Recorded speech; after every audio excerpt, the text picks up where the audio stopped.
Hello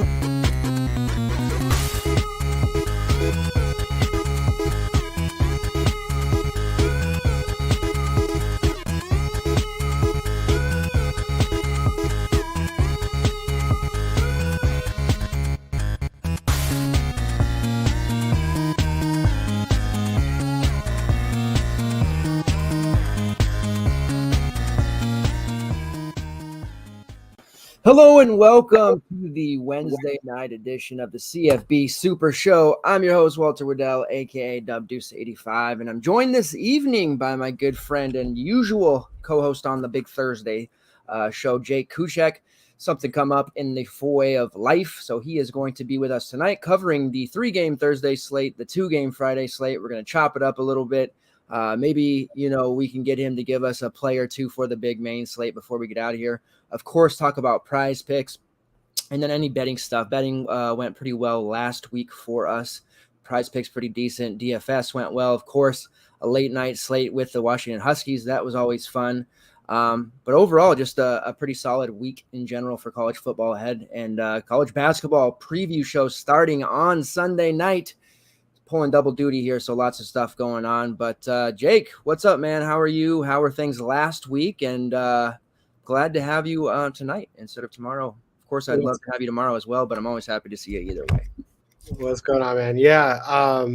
Last week, my man Valade didn't really come through to the degree that I was hoping. I was riding pretty hot on those end of show calls, and every now and then you get smacked, and I don't really have a good reason for why he didn't perform the way that we were kind of expecting him to. Usage was there. You got a lot of carries. They kind of went away from that a little bit. They didn't have the ball a whole lot, I guess, but I don't need to dig too much deeper into that. That was a little bit of a disappointment because he was in most lineups and also big on PrizePicks. So he prevented me from having a huge weekend. I did fairly well on the evening slate and then also pretty well on the late night slate. So made up for the lackluster Valade day with the other slates. So overall, not a bad day. Yeah, definitely. The secondary slates ended up being good for me. The main slate was a bit of a toughie because the Stanford-Arizona State game just did not perform like we thought. Case Filkins actually got injured for Stanford, will be out for the rest of the year. So Stanford now down 3 of their top, skill position players. So that didn't work out as I had a double stack there. And it's weird, but yeah, definitely made up for it on those secondary slates and some other opportunities. We are going to help you guys win money throughout. There's still plenty of weeks left of college football. Bowl season will be right around the corner as well. And like I said, college basketball preview show starting. So just crazy amount of work going on here. But we love it. We're doing our best. If you're watching live, please slam that like button. If you're watching on demand, please also do that and interact with us throughout the show. I know that my NC State superfan is certainly going to be watching here tonight. His team is on one of these weekday slates. And then we'll also kind of just, open up with questions. We'll interact with you guys there like I always do. Tomorrow night is the Thursday show, which will be covering the main Saturday slate for DK and FanDuel. We'll be running that solo, going pretty much position by position on that one. Tonight we'll go game by game because a little bit smaller slates. And then Saturday morning, 8 a.m. PST for the Q&A session. I just have a feeling there's going to be lots of interesting factoids and injury news to talk about. There typically is. So let's dive in here and talk about the Thursday 3-game slate. Primarily focused on DraftKings, but we'll also I will hint on some of the FanDuel stuff that I see that comes up. But this Virginia Tech, North Carolina state game is pretty interesting. NC State, almost 14-point favorites, 13.5. Over-under of just 39 points, so not a lot of expected points. Speaking of injuries, NC State has a ton of them. Leary, their running game, but they did get the return of the tight end Trent Penix, who is kind of an intriguing play we'll have to talk about here. Virginia Tech side, man, I'm always just not really enamored with them ever. Grant Wells is kind of a tough one to get behind. The running game is in a tough position here because NC State's defense is quite good. What are you looking at here with this Virginia Tech game? Because I think there's definitive edge with people maybe writing it off because of the total. There's got to be some plays here. We just have to find them. Yeah. Probably not a whole lot of the passing game. You know, if Leary were in there, it'd be a different story. I don't have a lot of faith in Jack Chambers. I know that, you know, there's some potential rushing upside there.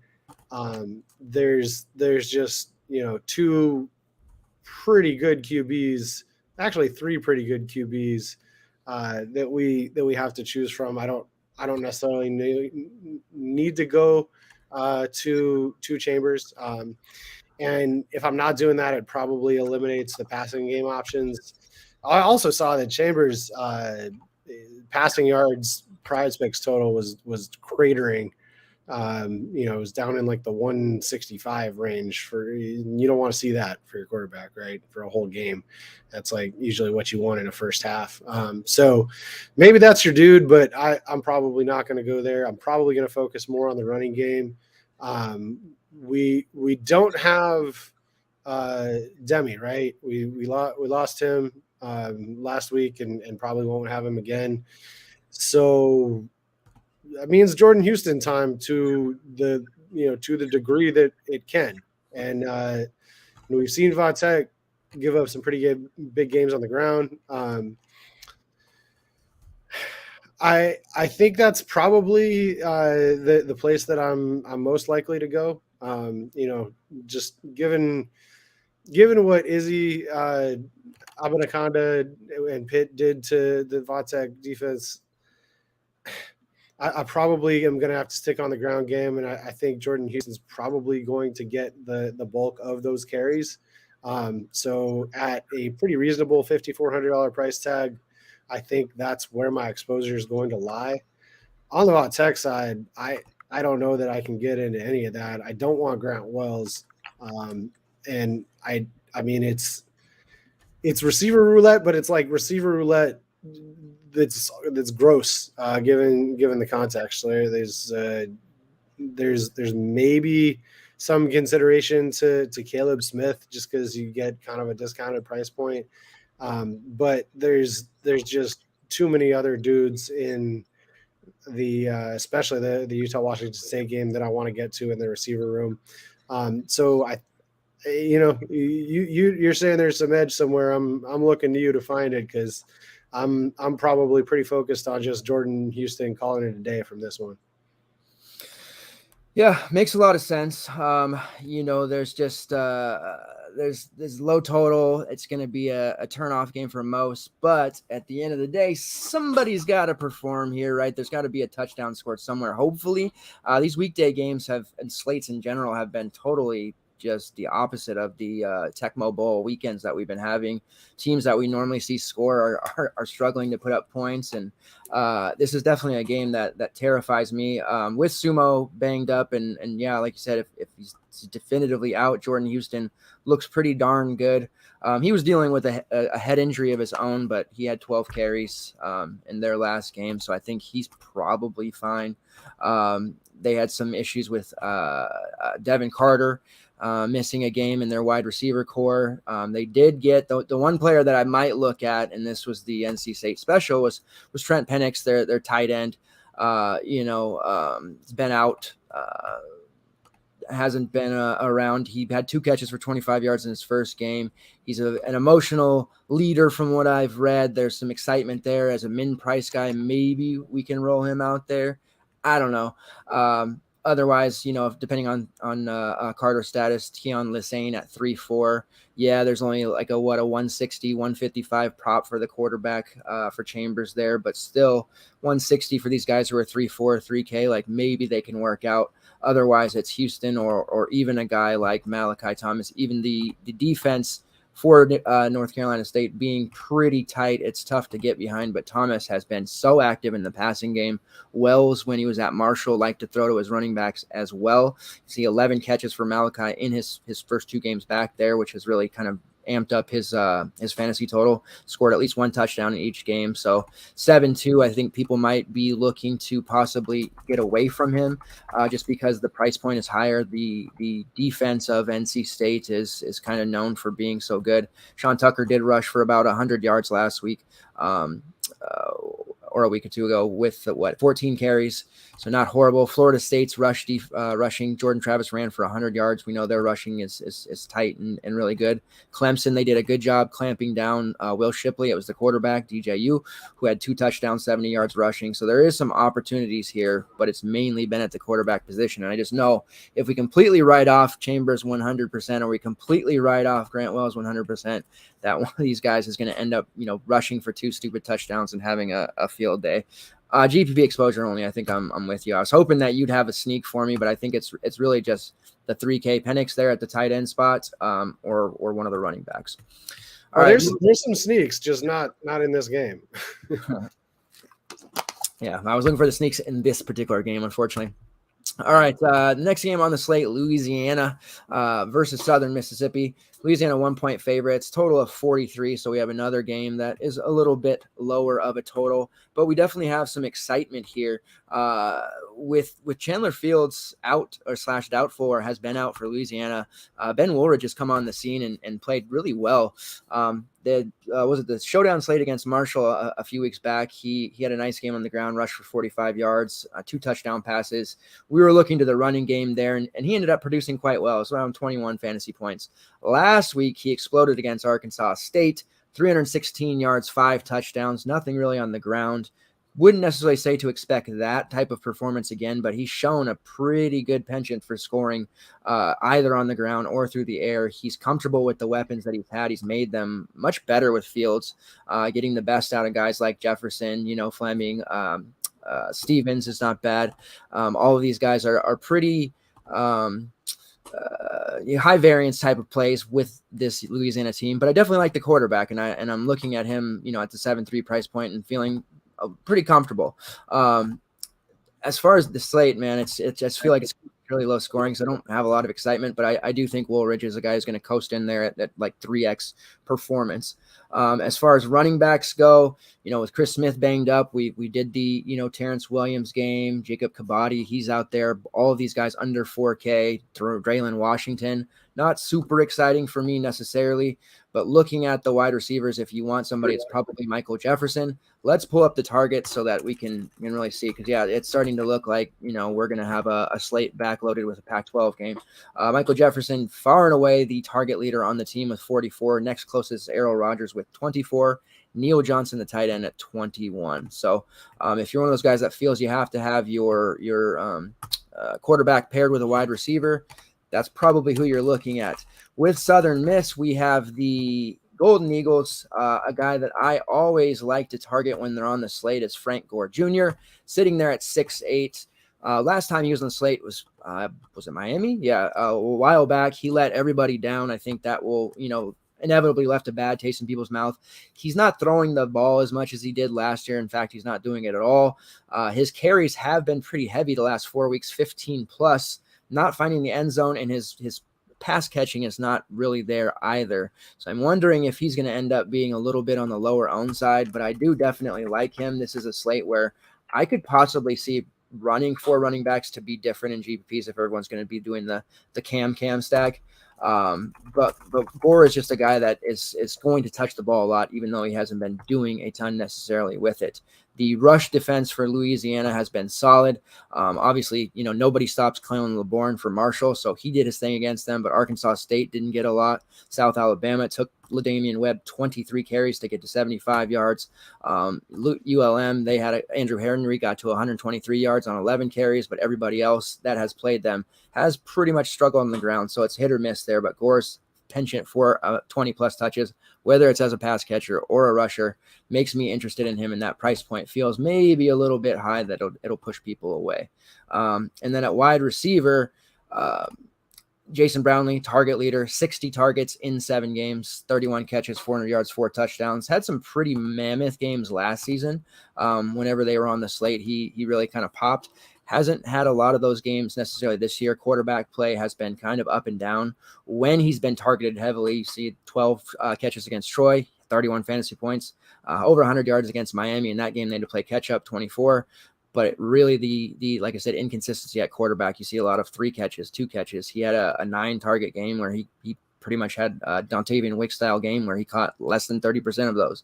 So a little bit hit or miss there, but at 5'4", I'm probably going to expect to see him on the higher owned side as well. At home, the USM weapons are there. At quarterback for USM, no thank you, but maybe I don't know. Maybe you think that, Zach Wilkie's going to rush for 100 yards. I don't know. But that's pretty much me. Woolridge on the ULL side, and then a little Gore and Brownlee, who probably going to be chalk, it looks like here from what I see. What do you think? Yeah, I'm with you on Wilkie. He had one 200-yard game, interestingly enough, against the toughest defense he's faced in Miami, but hasn't gone over the 200-yard mark since September. Probably not going to be super interested in Wilkie.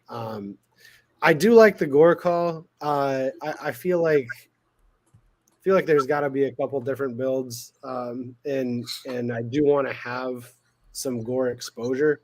I don't know that if you're making a so-called main lineup that he makes it for me. I do like it. I would much rather have the back on the other side of the game. It seems like we do have indication that Chris Smith is good to go.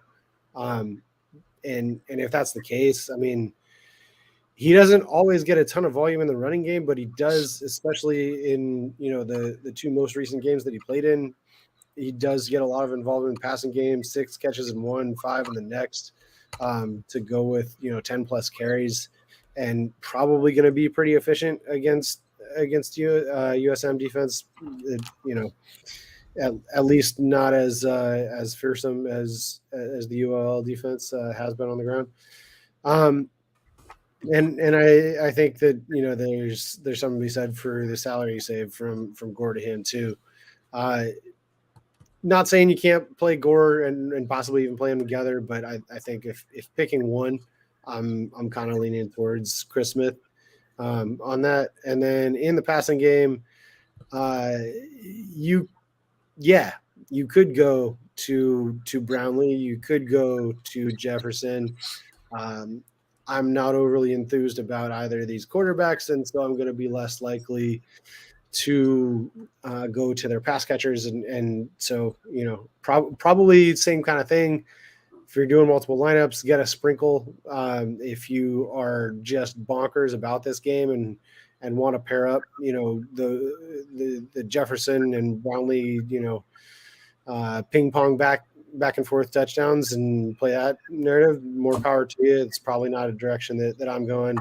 I think it's probably going to be, Houston and Smith are going to be my guys that I have the most interest in from these early games. And then, the majority of where my PMR will be is in the late game, Washington State, Utah. So that I feel like that's underwhelming. That's an underwhelming take. Like, you want to see, more crazy things from me. But this is kind of the way I'm going to play it. I will say, I probably, if I'm going to pair multiple guys from this game, it's going to be Smith on the ULL side and Brownlee on the USM side. It's probably pretty chalky, but that's kind of the way that I'm seeing it shake out. Yeah, gotta love Brownlee. All right, moving on to WSU versus Utah. Utah 7-point favorites, 55.5 over under, and at this point on this particular slate, that might as well be 70 or 80. Misprices galore, or maybe just super cheap on the WSU side. Utah is priced higher. There's some interesting positions and builds here and stacks that you can do, but they definitely did a good job of at least pricing Utah somewhat up higher, so you can't just necessarily plug them all in, but you can definitely play a significant amount from this game if you wish. So take it away. Where are you starting? I know Cam Ward is in there for sure, but who else? Yeah. So there hasn't been a Cam Ward slate where I haven't liked Cam Ward, and this is probably the highest I've seen him at 6,500. They're finally jacking the price up. But it's deserved. I mean, he's got the talent. He's didn't show up great against SC or Oregon State, and the SC thing was kind of surprising because they haven't done a good job of stopping anyone. Least of all Cam Rising just went bonkers against them. And the entire Utah offense went bonkers against them when they played.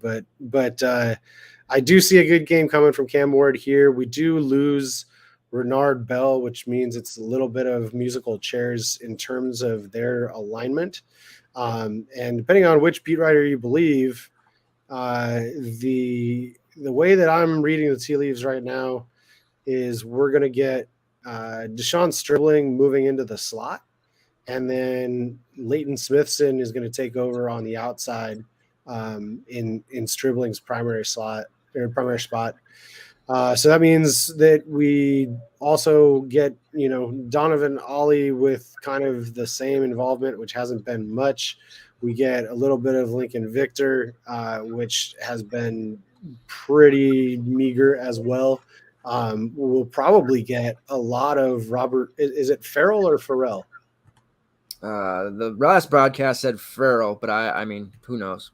Yeah. So Pac-12 TV is known to be wrong. Yeah, so let's go with Farrell for the time being. I can't get enough of Robert Farrell at 4,600. I think that's like my. It's nice, not even a sneak because we know about him now, but everyone knows the narrative. He came with Cam Ward from Incarnate Word, and he's the shower narrative, gets peppered with targets and all that. Last game against Oregon State when nobody did nothing, he still went for 5 and 131, didn't get in the end zone, but averaged 26 yards of reception. And USC game didn't have the yardage, but did score. Cal game, yardage 679 and a touchdown. Oregon 850 and a touchdown. And the dude, I mean, this is the highest price he's been at all season, and he's only at 4,600. So I think that's where it starts for me is Farrell and Ward. And then if we want to mix in Stribling, because we're going to potentially see some more volume with him being in the slot, Renard Bell, was kind of seeing a lot of volume, especially in that Cal game. 115 and a touchdown, and then I imagine he got hurt in the SC game because he didn't do anything. And so we haven't seen him since, right? So I think that I'm probably going to have some interest in pairing Ward with, at minimum, Farrell and probably also Stribling.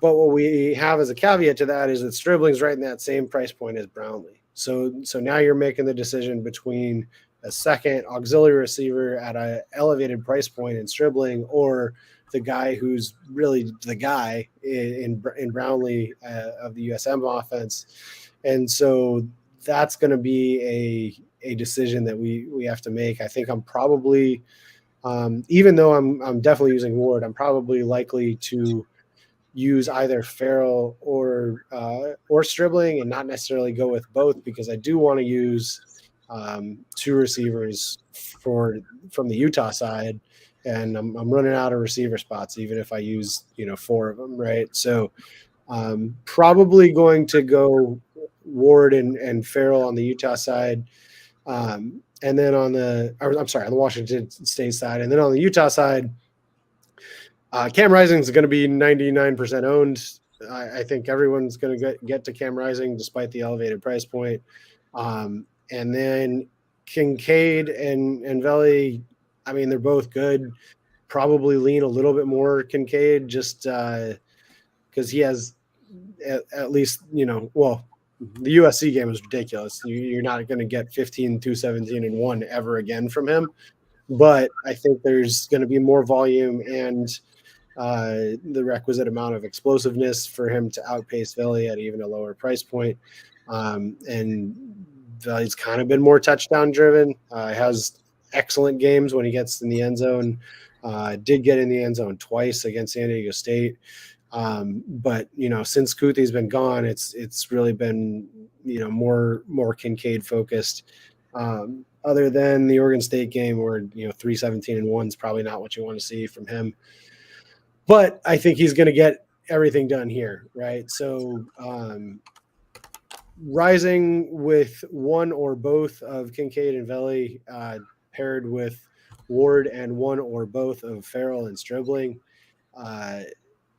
If you want to get cute with the Ollie and Victor and Smithson moves, welcome to. Smithson did kind of step up with a 4 for 62 in the Oregon State game.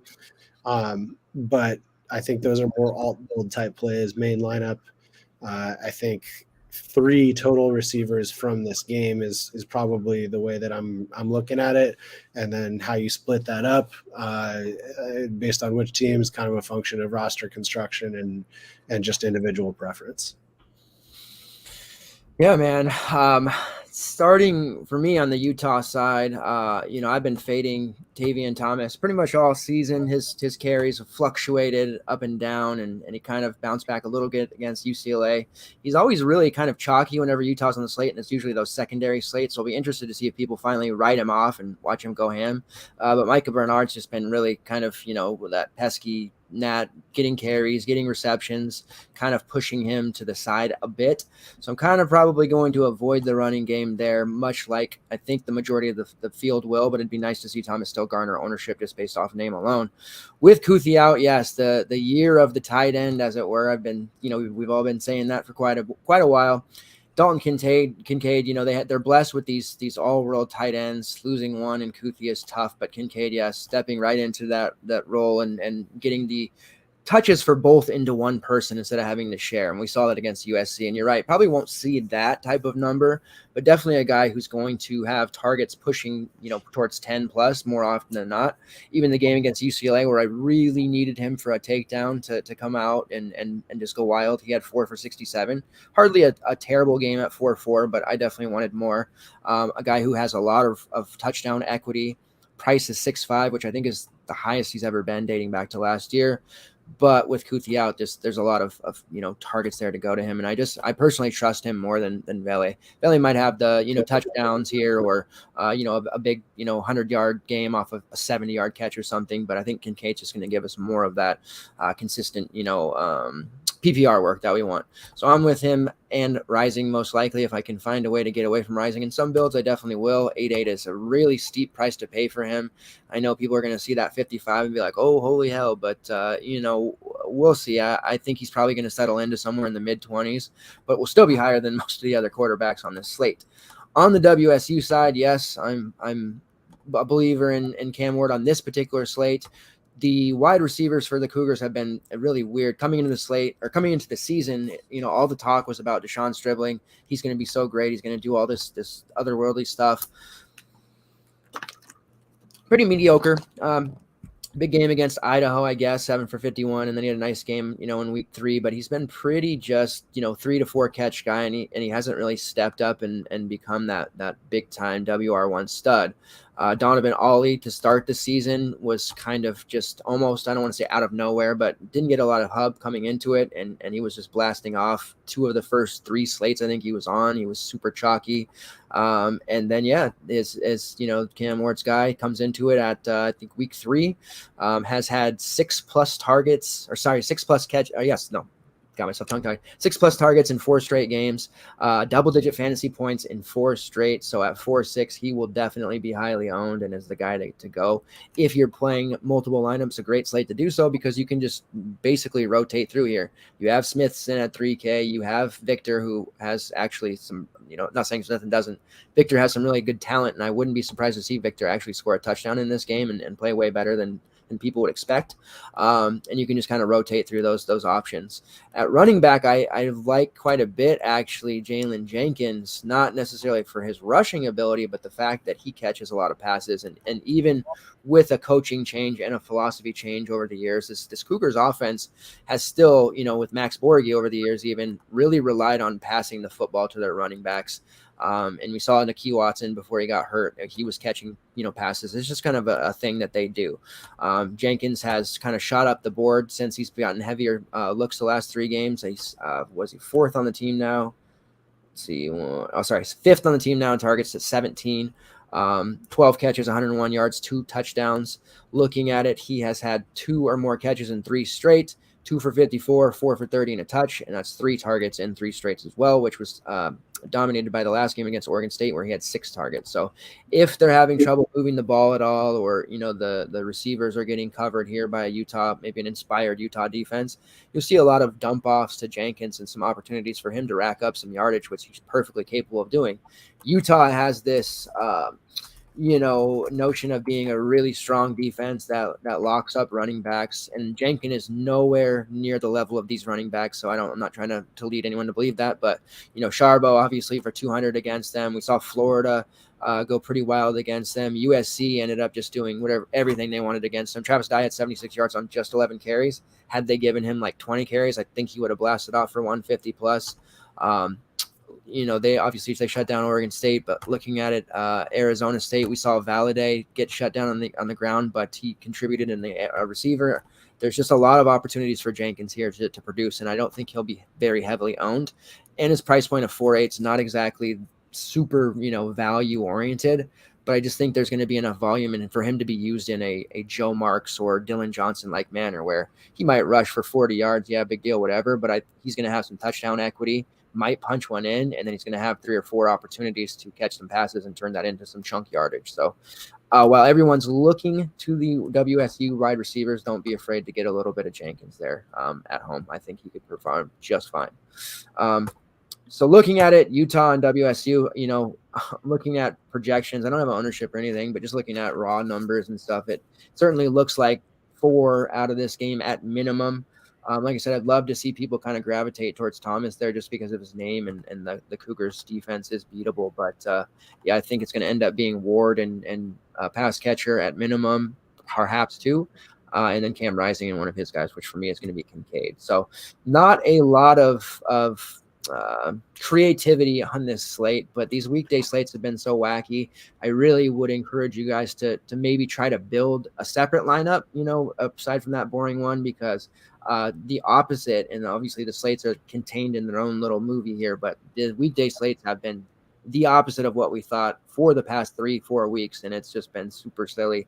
So don't be surprised if you see something like we kind of shit on Jack Chambers, watch him come out and throw for 300. Probably not going to happen, but if it happened, I certainly wouldn't be that shocked about it. All right, let's give a core for this, and then we'll move on to the Friday slate before we talk about PrizePicks. Cam, let's see. You go first, actually. I'll give it. It's pretty easy slate for us to core it up. I'm gonna go Cam Ward, Chris Smith, and Robert Farrell. Love it. So for me, I'm going to say I'm going to go reverse wide receiver Jit Brownlee. I don't know. He's one of those guys that I've liked over the year or two, and I think he's going to play quite well. Yes, on Chris Smith, as long as he's healthy, that's going to be a tough one to say to core anyone else. There are other options. And then at quarterback, as much as I want to play Woolridge, I'll say Cam Rising just to be different. The most expensive player on the slate, though, which is never fun for me.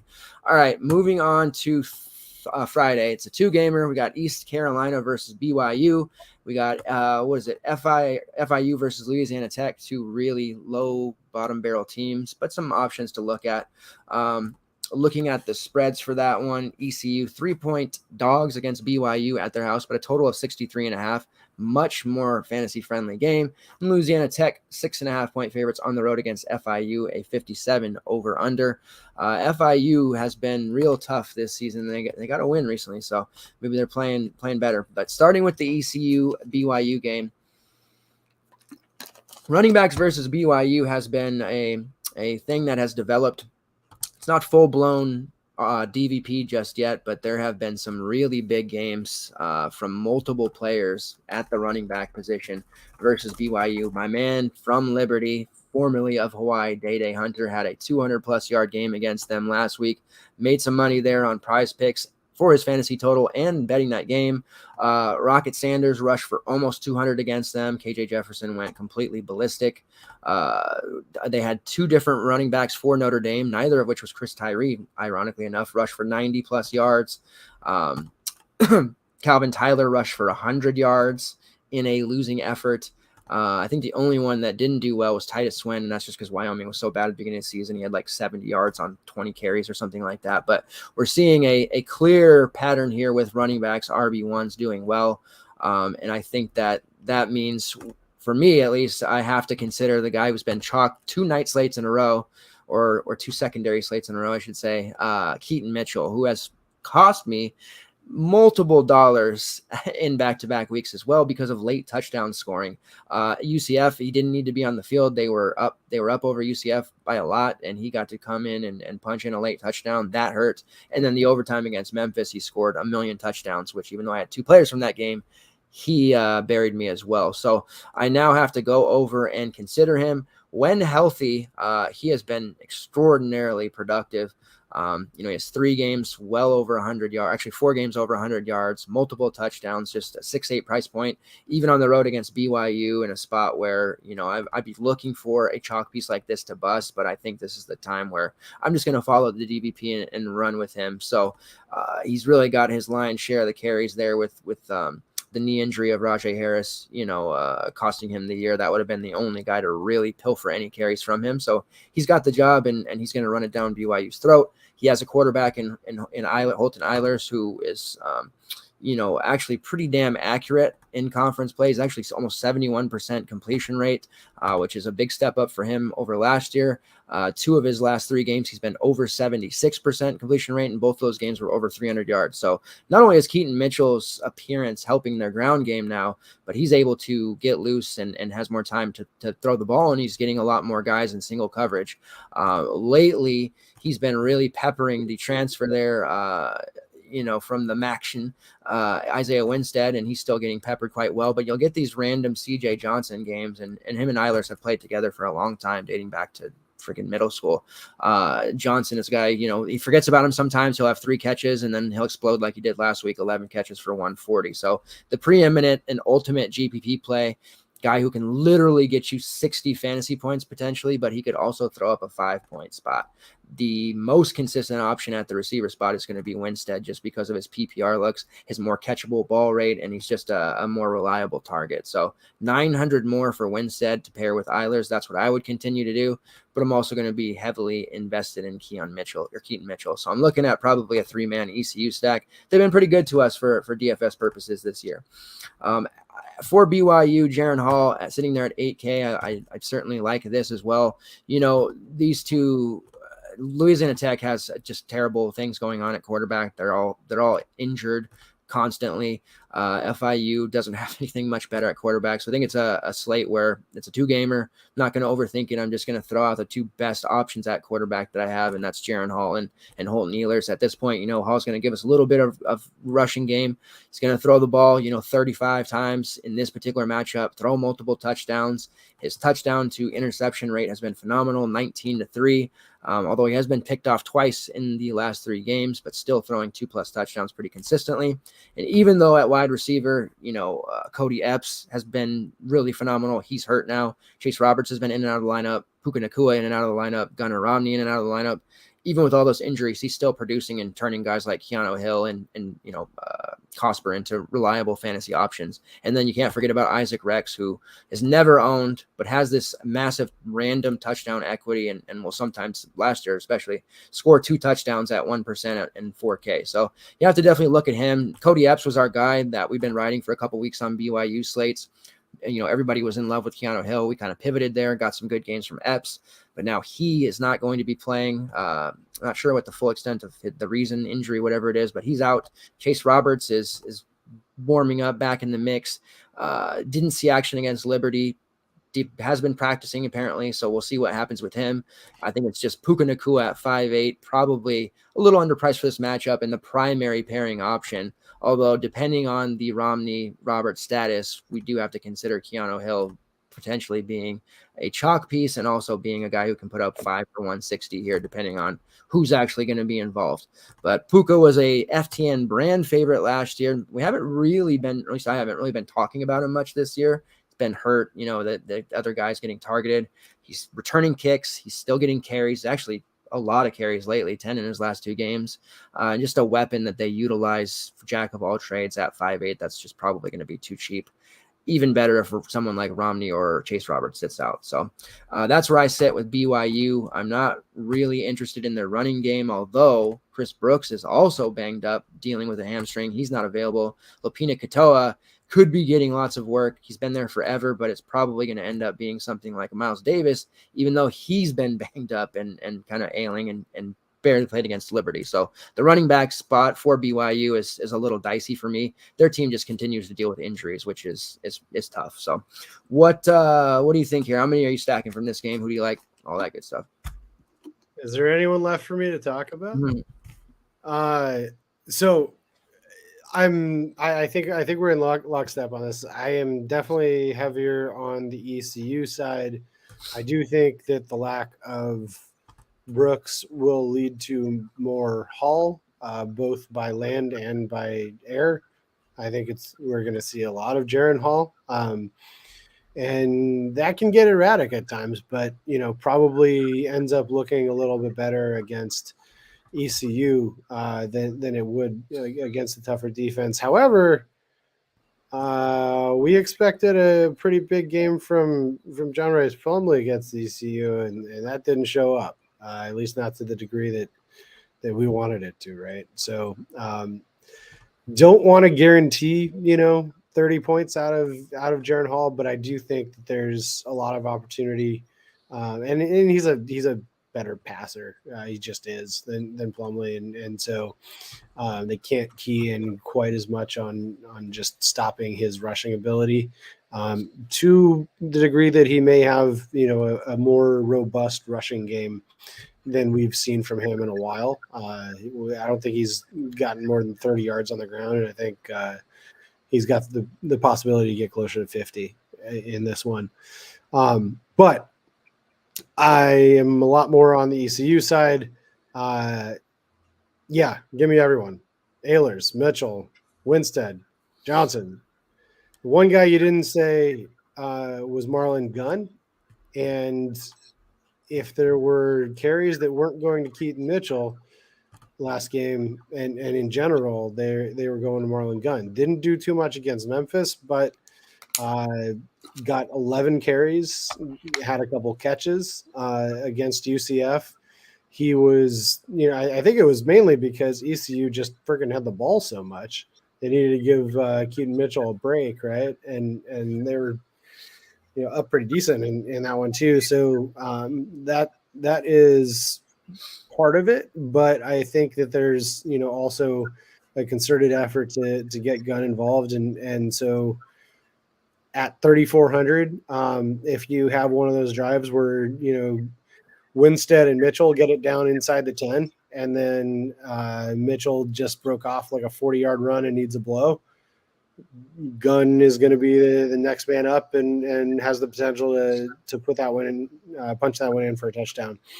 And I like this game environment so much more than the Louisiana Tech Florida FIU game. It's only like a 6-point delta in the totals. It's not anything to do with the totals necessarily. It's more just the pieces of this game are so much more logical as to where the fantasy points are going to come from, that I think there's just so much more concentration of fantasy goodness in this one as opposed to the wackiness that we could see from the Louisiana Tech FIU game. And so I think is 5 too many from ECU? I think I'm gonna go with it. I'm gonna end up with 5 from ECU and then a Hall and Puka Nacua run back, leaving me one roster spot to choose from in the Louisiana Tech FIU game, which is crazy given that the differential is so slight. But I think that's the way that I'm reading it right now, is just fully stacking this ECU side. I think 5 will probably be pretty unique. 3 and 4 is probably where most people will go. So let's get Marlon Gunn in the end zone, man. All right, yeah. Especially if they get a nice little lead, they'll be more inclined to give him work. But yeah, he'll get some. Maybe he has a Mike Allstott vulture in him. I dig it. And he doesn't have a touchdown yet this season either. So they might be pushing to get him that touchdown. All right, and then the last game here, Louisiana Tech, FIU, 2 very porous teams, but also 2 teams who don't really care to play defense. And maybe not that they don't care, they just don't have the capability to do so. So there's going to be somebody here who comes through, and there's definitely some weapons on the La Tech side that are producing somehow, even though the quarterback play has been very, very suspect. But let's have you break it down for us, and then we'll see where you're at. 'Cause it sounds like you only want 1 or 2 from this game. I have a couple of guys I'm interested in, but yeah, I definitely don't want to stack it. So who are the guys that you like here? Yeah. So probably on the La Tech side, we're going to be focused on the passing game, which is a little bit of a weird place to start because we don't really even know who's going to be playing quarterback.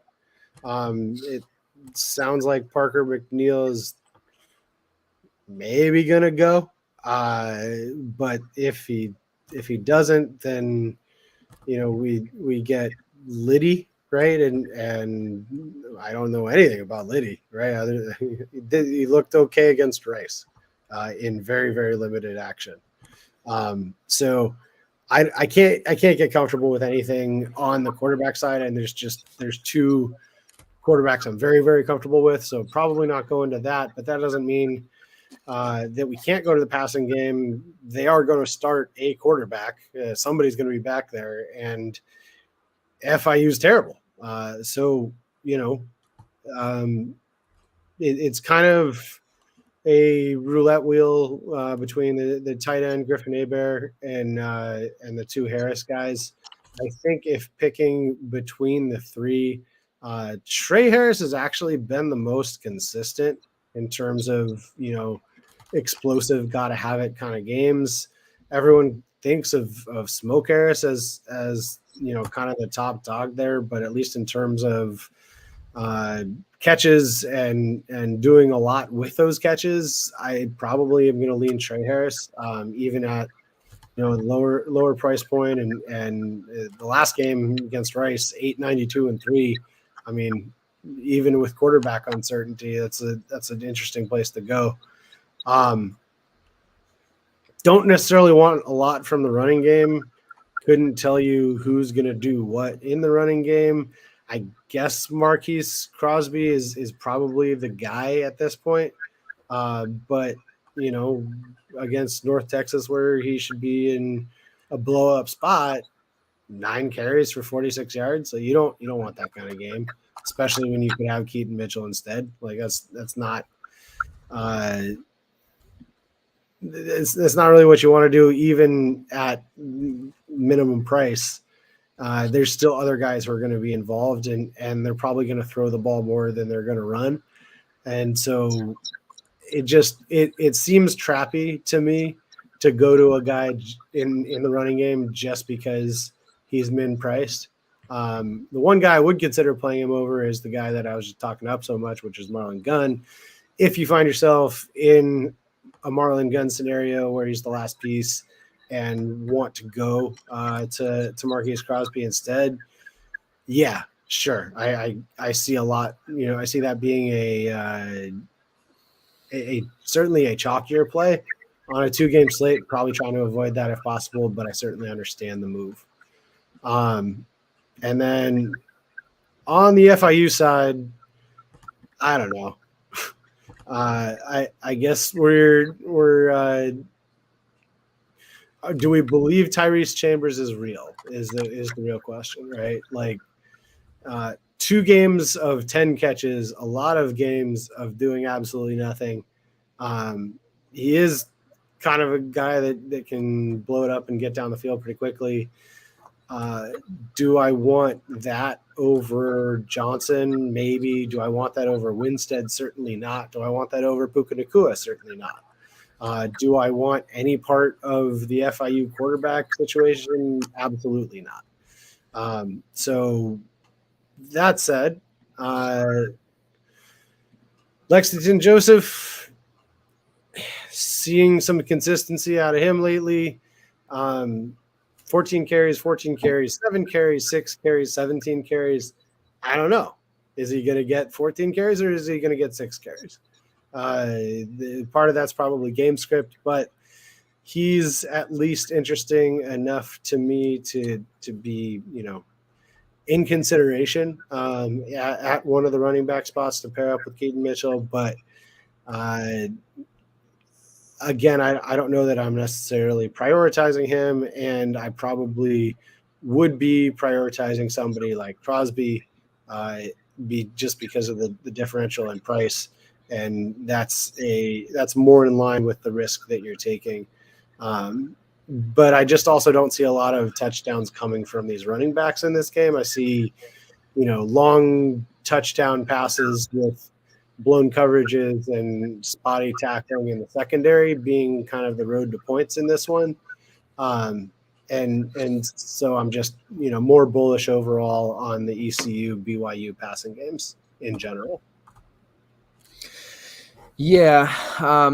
Tyrese Chambers has been starting with the FIU, really a victim of poor quarterback play. Last year he was a 1,000-yard guy, but he had Max Bortenschlager, I think is how you said it, and he had a really horrendous 50% completion rate, but he would just throw the ball down the field and hope Chambers would go get it. And a lot of times he did. And I don't think Grayson James has that same ability. So he's been victimized by that. So it's made it kind of tough. I like him for GBPs. If I find that he's going to be on the lower owned side, it might kind of push him up towards the top. But again, kind of stuck with a quarterback who's not as good, but they will have to throw the ball a lot. There'll be some broken plays. You mentioned some busted coverage.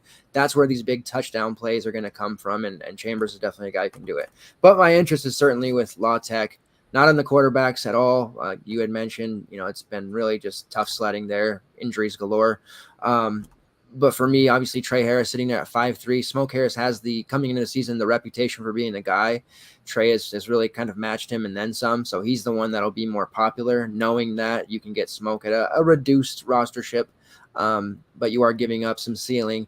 Griffin Hebert, the tight end, I don't have any news on why because it's not anywhere on Twitter, but he played minimal snaps 2 weeks ago, and then their last game he didn't play any snaps. So I'm not sure why he maybe must have a hidden injury or something, but he's not been playing. So be careful there. I know he's appealing at 4.7, but hasn't played really at all the last game and a half. So I don't know what the deal is, but we'll definitely find it. If it exists out there in Twitter space, social media, or a message board, we will find it.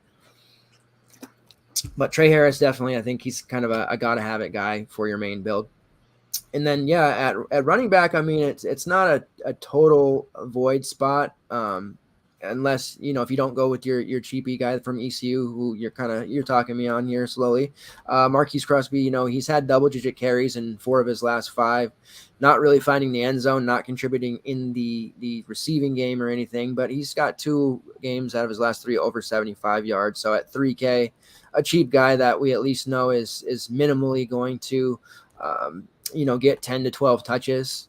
Travis Thornton's going to get some carries behind him. Overall, not a really great spot to look at. I do like the Joseph. I did use him on the slate he was on against UTSA. Didn't really come through. 10 fantasy points. That wasn't great. Wasn't awesome or anything, but it wasn't horrible. But I think his touches, they're gonna, with the way the quarterback play is, I think they'll continue to get him involved, whether that's in the passing game, whether that's on the ground. He won't have very much ownership at all either.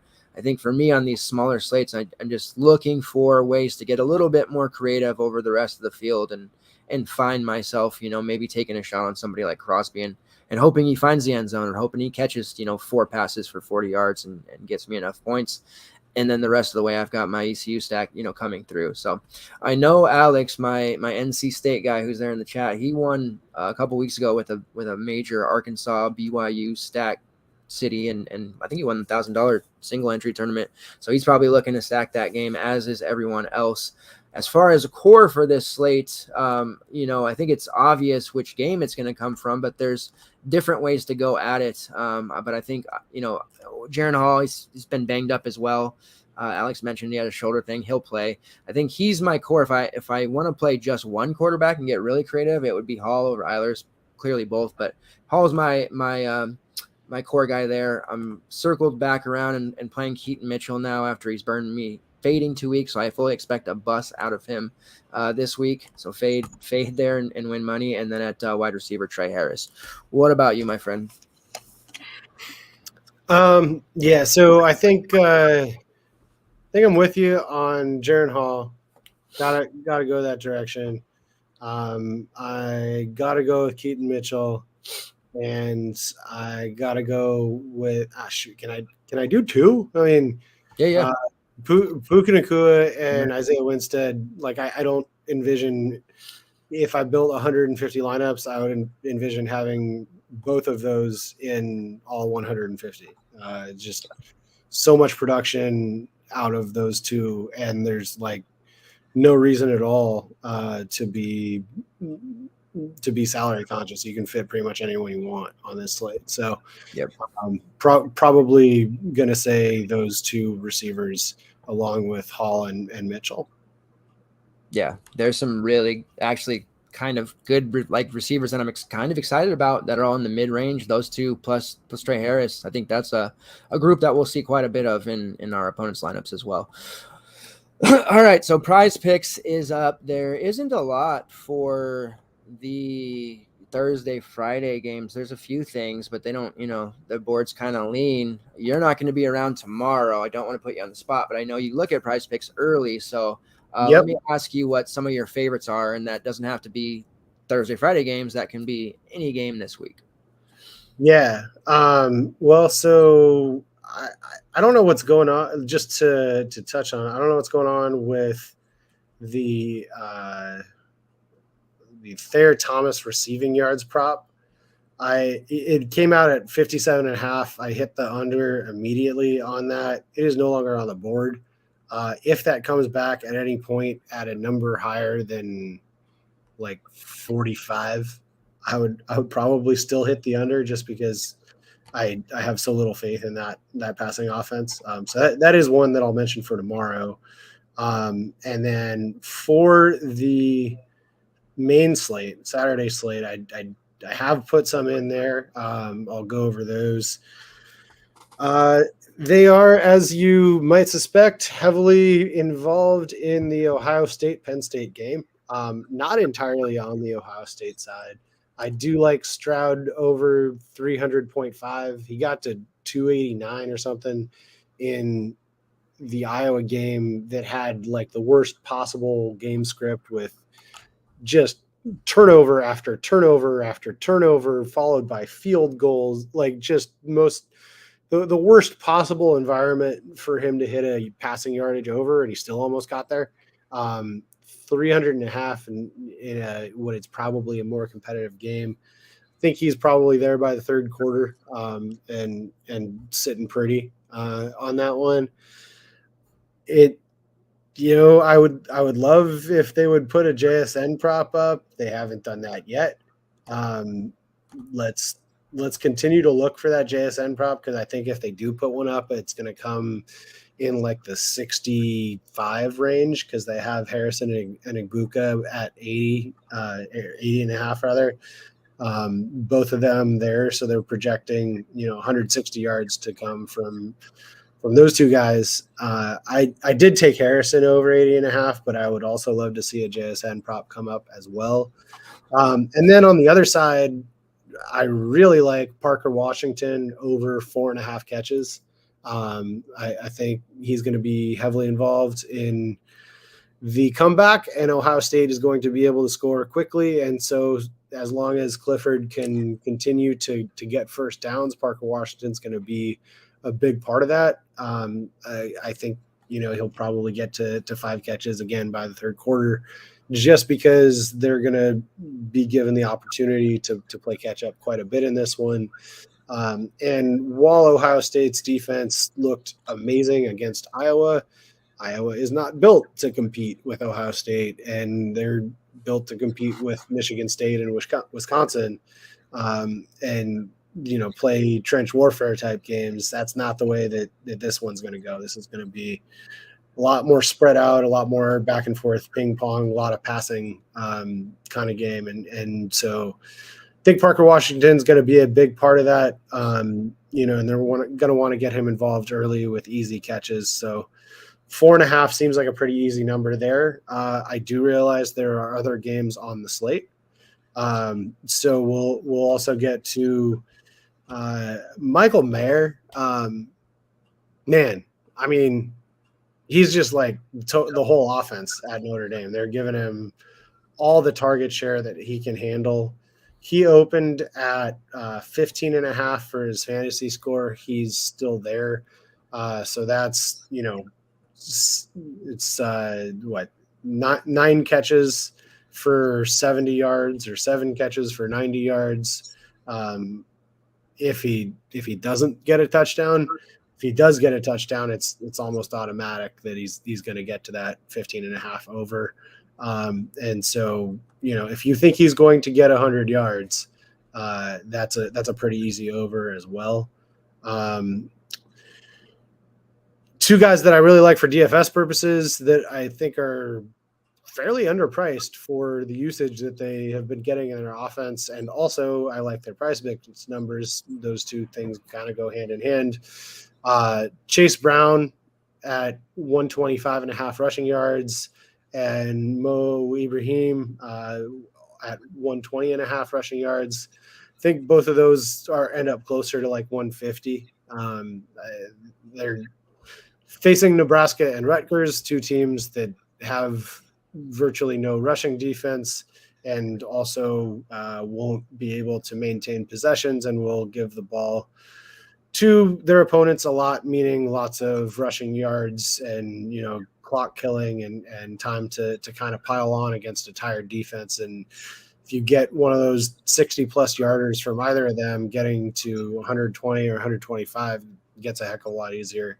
And then the last one, Zay Flowers against UConn. I think I end up taking a Zay Flowers prop, and this is probably more credit to you than any of my own research, because you talk up Zay Flowers just about every time he's on the slate, and then I get hyped on it. And usually I've taken like a over 5.5 or over 6.5 receptions, because I do tend to lean more towards the reception number props, but I really like 88.5 receiving yards. I think against UConn, we see a lot of broken tackles. We see him bust one of those kind of signature long Zay Flowers runs and get to 100 yards pretty quickly. And I will also point out one line movement that I'm a little bit scared of, because I did take this pretty early in the week, and so far the market does not agree with me. I took Sean Clifford fantasy score 18.5 earlier this week. So that's 200 yards and 2 touchdowns and a little bit of rushing in there gets them there. It's down to 15.5. Oh wow! So I guess it may be the case that they're expecting him to start out the way Petrus did, and then he gets replaced by Allard, and so he doesn't play the whole game. That might be what that is. But if we get 4 quarters of Sean Clifford, I don't know. If it's a competitive game, 18.5 seemed like a fair number, and so I guess we'll find out on Saturday who's right about that. But you don't like to see your score go down 3 points from where you took an over, so that'll be an interesting one to follow. Yeah, that's pretty steep, but I think you're on the right side. That was a couple weeks ago. I remember I had the Roman Dunzi and that went the opposite way that I had. He went for 100 plus. Thankfully, it didn't matter, but sometimes it's scary for sure. All right, so I only in the article I'll have a couple, but for tomorrow / the 2 days, I don't think they have anything for Friday. I think the only one I really feel confident in is Dalton Kincaid over 65.5 receiving yards. I think he ends up with his target share, kind of pushing into the 80s pretty comfortably. So I'm there. And then I have a few I'll talk about more tomorrow, but where I'm obviously going to maybe not obvious, but I do a thing where I'm high on DVP, and when Oklahoma's on the slate, I tend to target against them. I don't know. It's a weird thing, I know, but you're a guy. You're the first one to really talk him up, so you get the credit there. But Hunter Decker is over 265.5 passing yards after what we saw in his last game against Texas. I'm pretty confident he can coast into 300 yards. That feels pretty low. They kind of try to bait you. They have this passing plus rushing at like 280 something, but he doesn't really rush. So I'll stick with the passing and be safe there. For receptions, sticking in the same game, Xavier Hutchinson, they had him at, 8.5. I know that seems high, but for him, he's looking at 10 plus receptions pretty regularly. And I'm a big fan of his in DFS this week as well, but just in general, I'm taking that number. For Zay Flowers, I'm with you. The over 6.5 receptions looks pretty tasty against UConn. He's just always doing it there. And then a rushing play, and this is a guy that I'm late to the party on, and I'll admit that, but Richard Reese for Baylor.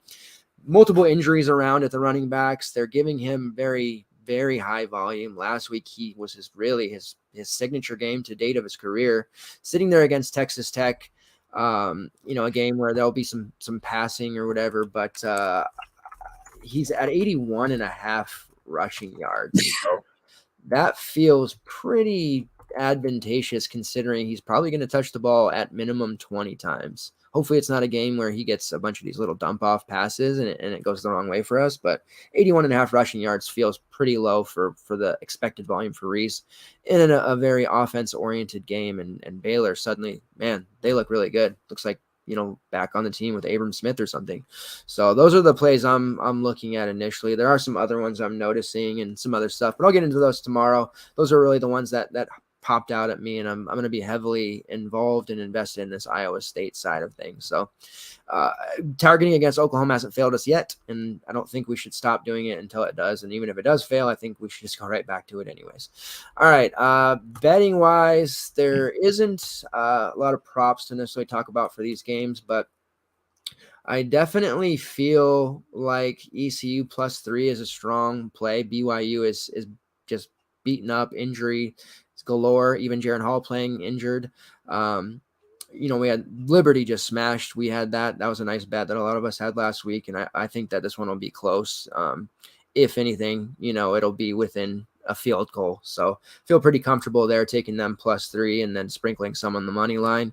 And then the Louisiana Tech FIU game, it's a total of 57. I think that is going to hit the over just because the defense is going to be tripping all over itself on both sides, and there's just going to be a ridiculously high amount of long touchdown passes or plays because the defense just isn't going to be there. So those are the two betting plays I like for this weekday slates. Tomorrow is not as much. I'm not really too psyched about any of those low total games. So that's pretty much it. Again, schedule wise, tomorrow at 9, pushing it back 30 minutes, but 9 p.m. PST, covering the main Saturday slate, Saturday morning, 8 a.m.